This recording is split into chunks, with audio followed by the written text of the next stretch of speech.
Diante das inegáveis evidências em favor da desestatização dos Correios, a esquerda tem apelado para mais um sofisma em defesa do monopólio estatal. A teoria de que empresas privadas não atenderiam adequadamente às localidades mais remotas do país.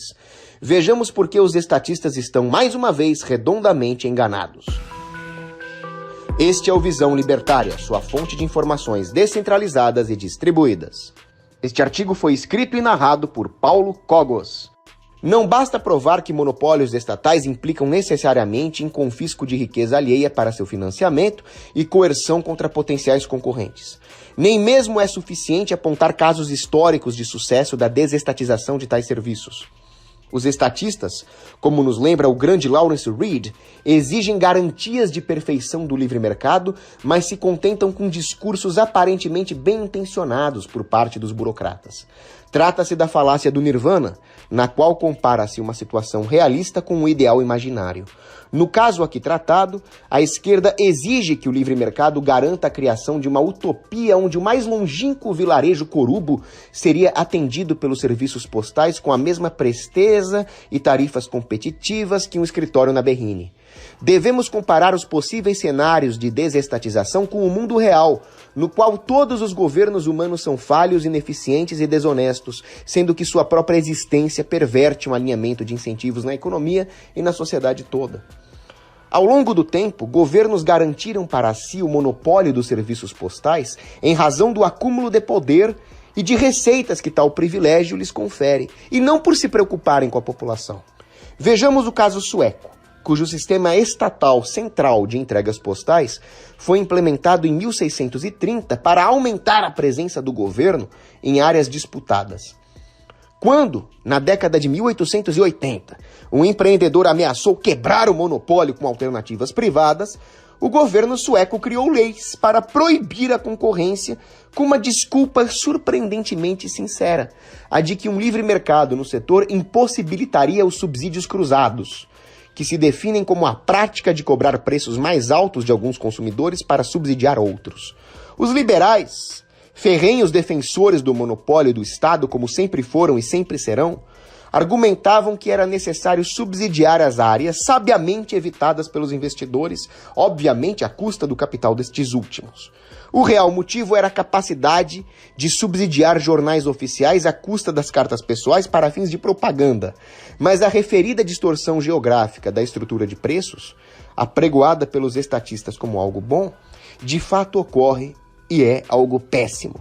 A estrutura de custos não pode ser mudada por decreto, e quem paga por eles é o pagador de imposto. Ora, se a entrega em um determinado local por uma certa tarifa e com uma certa periodicidade é inviável por vias de mercado, então o governo está depredando o capital para realizá-la. Uma distribuição demográfica e econômica artificial é engendrada pelo subsídio, não correspondendo, portanto, àquela que ocorreria caso a riqueza desperdiçada pelo monopólio estatal fosse racionalmente alocada. Interessantemente, os mais prejudicados são os pobres dos grandes centros, grupo mais afetado pelos impostos e com menos capacidade de pagar por alternativas privadas, enquanto os menos lesados são os ricos das regiões isoladas, o grupo que mais consome serviços de entrega. Este fator de desordem na dinâmica do povoamento é patente no Brasil, onde a construção de Brasília no governo Juscelino causou escassez de mão de obra no Nordeste, de onde vinham a maioria dos operários, chamados candangos, aprofundando o isolamento de sua cidade natal, ao mesmo tempo em que espalhava artificialmente as manchas urbanas no Centro-Oeste, a serem atendidas pelos Correios. Mais tarde, durante o regime militar, novos devaneios de grandeza se manifestaram em projetos como a Sudã, criada em 1966 durante o governo Castelo Branco.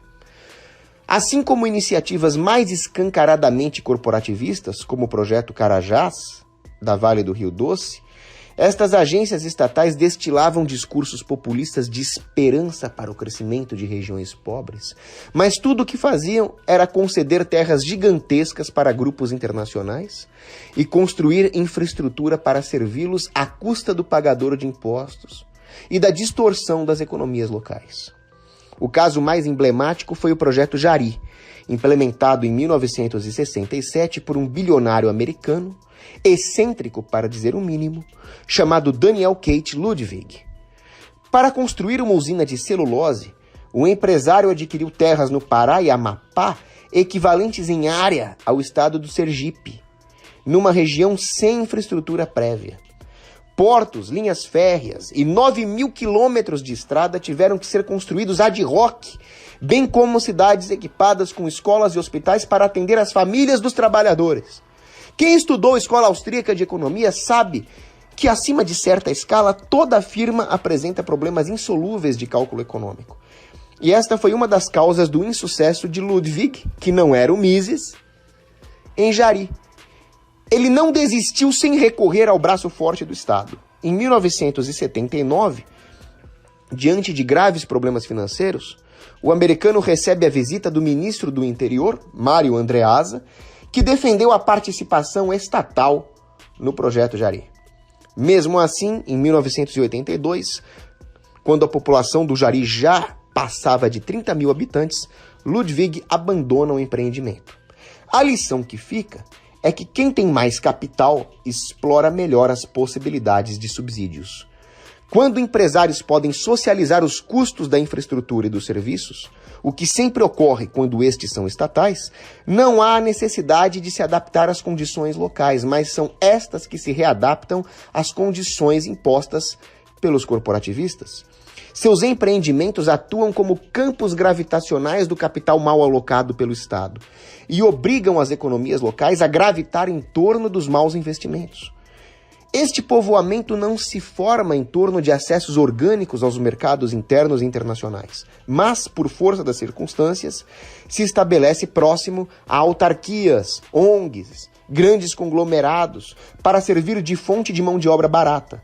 As necessidades destas populações, como serviços postais, serão mal supridas ou supridas através de subsídios economicamente inviáveis e que apenas favorecem corporativistas com boas conexões políticas. Em um ambiente de livre mercado, propiciar serviços postais às regiões mais remotas com préstimo e viabilidade é uma questão de inovação, escala, concorrência e acúmulo de capital.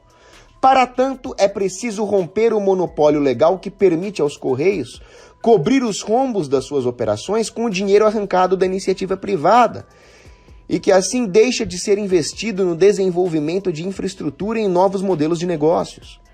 A estatal não possui incentivo algum para otimizar sua estrutura de custos. Pelo contrário, quanto mais vultosas suas despesas, mais clama por verbas. Por outro lado, empresas privadas sujeitas à concorrência e sem acesso a subsídios teriam incentivos para aumentar a eficiência de diversas maneiras. Uma delas é o desenvolvimento de algoritmos de otimização logística. Empresas logísticas privadas têm adotado, por exemplo, softwares que minimizam os gastos de combustível ao maximizar curvas à direita, enquanto o US Postal Service tem no seu histórico a ampliação de inúteis galpões de cartas em plena revolução do e-mail. Outra medida é a construção de vias de acesso que aumentem a margem de contribuição por entrega através da redução dos custos variáveis. Esta solução, diga-se de passagem, era comum no Velho Oeste, durante a Corrida do Ouro. Entre 1850 e 1890, empreendedores americanos construíram mais de 350 estradas pedagiadas na Califórnia, Nevada e Colorado para servir aos mineradores, inclusive com serviços postais, e escoar sua produção. Os investimentos privados em vias de acesso dão ensejo a uma série de investimentos economicamente viáveis em outros setores, como educação, telecomunicações, projetos de irrigação e indústrias diversas, obviamente sem oneração tributária. Na Europa e na Ásia, existem empresas logísticas especializadas em entregas postais para regiões remotas, que cobram uma tarifa diferenciada para cobrir suas despesas e riscos. A superioridade moral deste arranjo em relação ao monopólio estatal é indiscutível. Hoje, no Brasil, empresas privadas terceirizam trechos remotos ou de difícil acesso para os Correios a fim de manter suas próprias tarifas competitivas. Todavia, quem subsidia a festança é o cidadão que não demandou aquele serviço. É inerente a qualquer serviço subsidiado que haja um incentivo ao consumo sem contrapartida em produção, o que denota queima de capital acumulado na sociedade.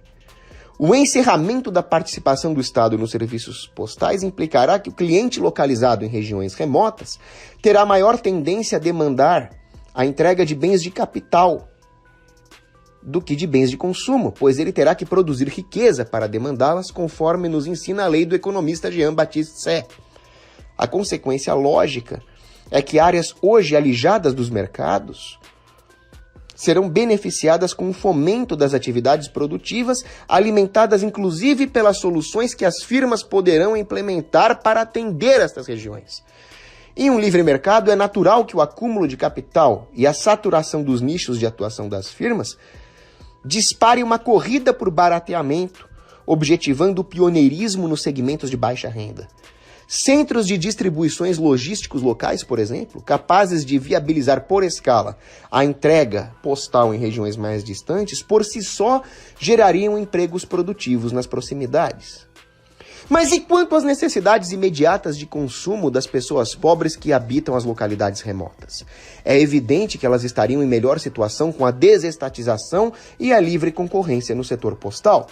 A esquerda apresentava a mesma objeção à privatização da Telebrás, companhia telefônica estatal cujo monopólio foi quebrado em 1998. Seus preços eram exorbitantes, a ponto de uma linha telefônica alugada ser comparada a carros e casa própria como indicadores de sucesso. Já seus serviços eram tão precários que muitos casais haviam se conhecido devido a problemas de linhas cruzadas. As condições melhoraram muito apesar do oligopólio regulatório da Anatel. Mas para aqueles que exigem um exemplo histórico do mesmo setor que estamos debatendo, o dos Correios, voltemos ao caso sueco. Com a escassez advinda das agruras da Segunda Guerra Mundial, as tarifas praticadas pela estatal sueca de Correios aumentaram 50%, o que atraiu 50 concorrentes privados para realizar a cobertura de regiões remotas. Cobertura esta tornada economicamente viável pela carestia do serviço socializado. Diante desta prova de eficiência do mercado, o governo sueco, em 1947, renovou a Lei de Proteção do Monopólio de 1888, com uma desculpa mais esfarrapada do que nunca, a de que a variedade de operadores privados de serviços postais poderia confundir os consumidores. É para rir ou para chorar. A inutilidade e a ineficiência do mastodonte estatal foi se tornando cada vez mais evidente diante de inovações tecnológicas como o telefax, apesar das tentativas dos burocratas de emular práticas empresariais, algo impossível sem um mercado realmente livre. Finalmente, em 1991, o monopólio foi quebrado e pioneiros privados como a Citymail assumiram os serviços postais na Suécia. Em 1990, havia 1.550 residências em ilhas e montanhas isoladas que não recebiam atendimento postal diário. Este número caiu para 1.209 em 1996 e 1.118 em 2005, demonstrando que a cobertura postal em regiões remotas aumentou após a desestatização. O economista Friedrich von Hayek nos lembra que o discurso de que empresas devem cumprir papéis sociais serve para impedir a concorrência e conferir reserva de mercado às corporações já estabelecidas, dotando-lhes do poder de determinar prioridades sociais ao invés de ter que se adequar a elas. Se quisermos concatenar o desenvolvimento econômico dos vários setores da indústria humana com as reais necessidades do povo, a única saída é a desestatização de todos eles. Obrigado pela audiência. Se você gostou deste vídeo, clique no ícone de curtir abaixo e compartilhe em sua rede social. Se você deseja ser notificado de outros vídeos, inscreva-se no canal e depois clique no ícone de campainha. Até a próxima!